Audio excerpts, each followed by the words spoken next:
Welcome to the Metamorphosis podcast, where we explore the possibilities and processes of personal and community transformation based on the ancient wisdom of Kemet, one of many classical African civilizations, as a foundation.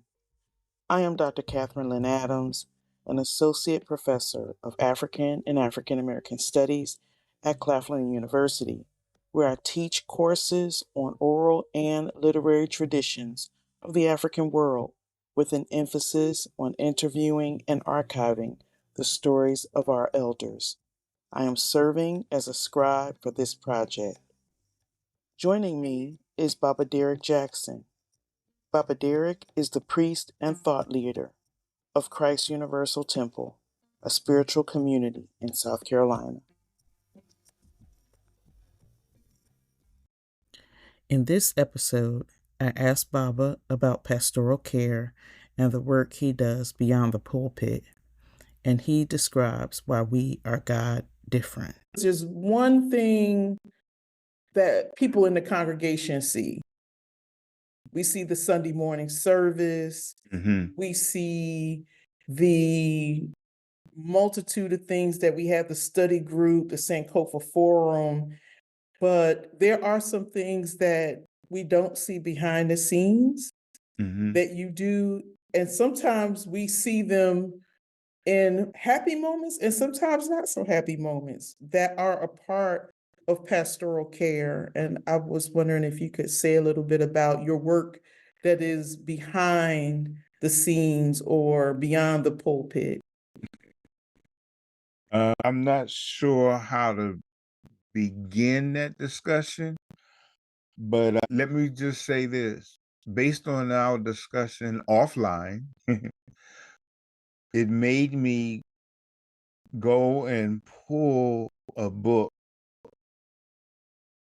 Sakhu, Seeking the Sakhu, because I know that Wade Noble has his earliest essays in there. And when you see he was writing in 74 and 76, I had to think about what was I doing in 74. I was in the military. So, and I didn't know anything about a Dr. Wade Nobles. And here this guy was writing some of the most prolific and deep thoughts on African family, African psychology, because it was around that time he and some other brothers and sisters got together to think deeply about what life means to us as opposed to what they had been taught in getting their PhDs, right? And they came to some conclusions that life was different for us and that there was a different way by which we develop. And one of the things that he does is talk about something I later reinterpreted it a different way, and that is, once I sat down, let me put it this way. Once I sat down and really took a look at what we've been taught biblically through the Western sacred text known as the Christian Bible,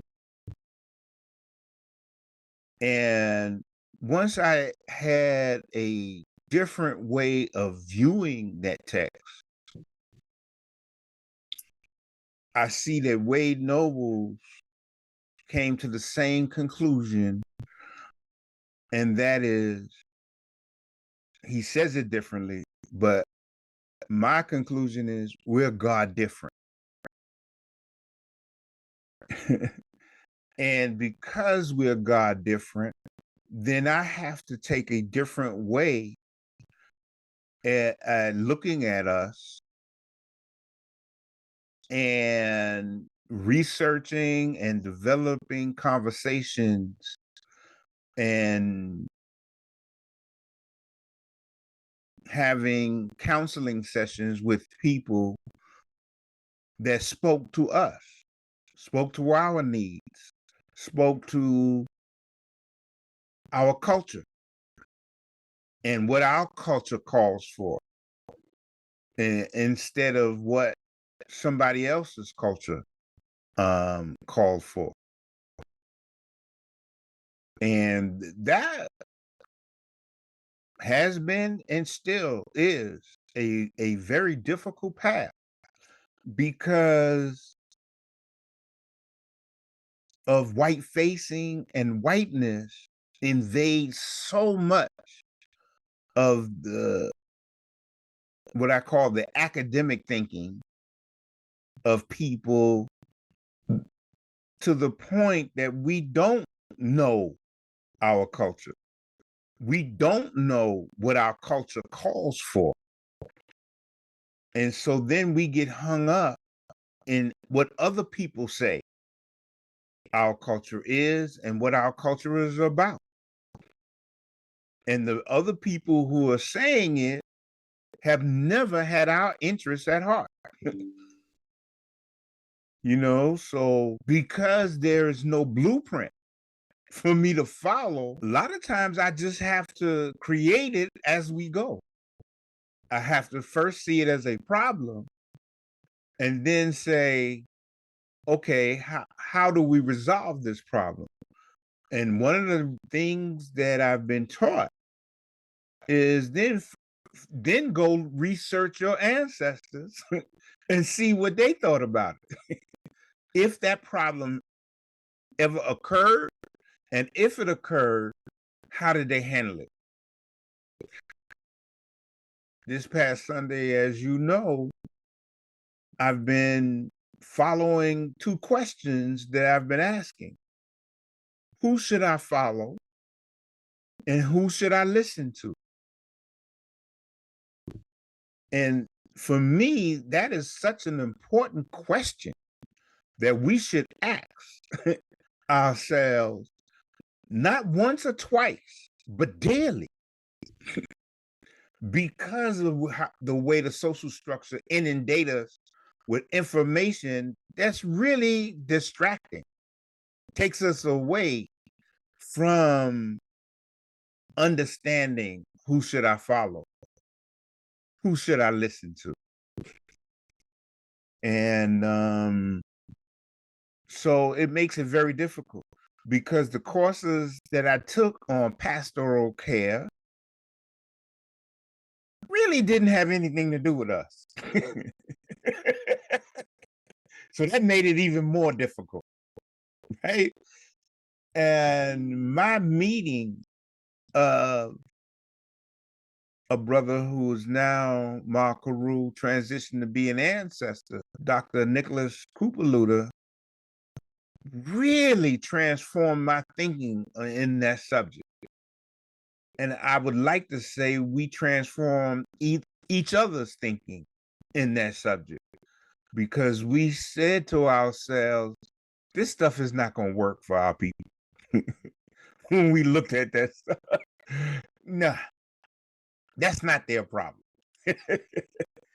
They're having a much different problem.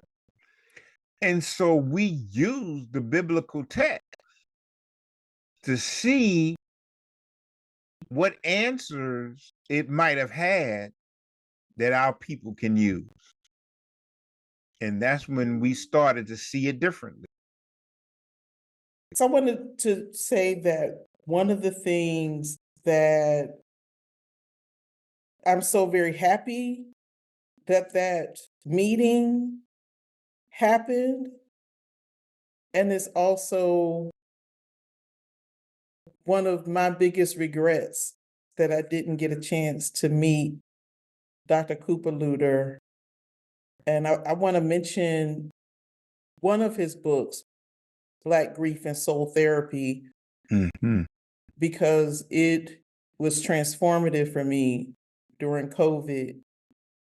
And I think if I had just started coming in person to the temple a little sooner when I first got to Columbia, that I would have at least had the chance to have his voice in my head. Right, right. And I understand that because his voice is always in my head when I'm looking at things. And that very first encounter with him, when I asked him to teach me, he said, "Well, what is it you want to know?" I said, "You've been a minister for X number of years, and so therefore I don't have anybody to actually walk me through this part. They kind of let me on my own once I became ordained, right? And there are things I just don't know, and I'm willing to learn." And he said, "You act as if they didn't make this stuff up." That's my first encounter, with him. And I said, "Huh?" Like we do, right? He said, "You are thinking that God has ordained some things and that you're trying to learn what God ordained. No, they made it up." And he spent the next 20 years showing me how they made it up and bringing certain authors to my attention, you know, that I wouldn't have known, or maybe it would have been a harder journey without having somebody lead you into a particular place. And so what I was able to bring to him was when something that we ran across and we both are discussing, I said, "Well, that sounds like something I read about in Kemet." And maybe I'll pull up a Naim Akbar or a Wade Nobles or Asa Hilliard, or I had references he didn't have. And he said the guy in Minnesota who was teaching people about ancient Kemet, he said, compared to what I was bringing to him, was so inadequate. He said he had to relearn everything based on what I was bringing to the table, right? And he was like, "Oh," he said, "this is going to work out great." He said, "Because I can give you that academic, ministerial, theological, seminary school stuff, and you can bring the Kemetic stuff to me, and then we will work out some things." And it was an amazing journey. And one of the things we came up with in that journey is God different.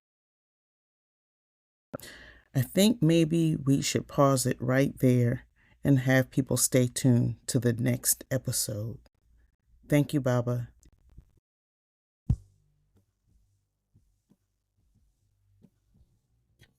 We want to archive something special that was established in 2000, more than 2 decades ago.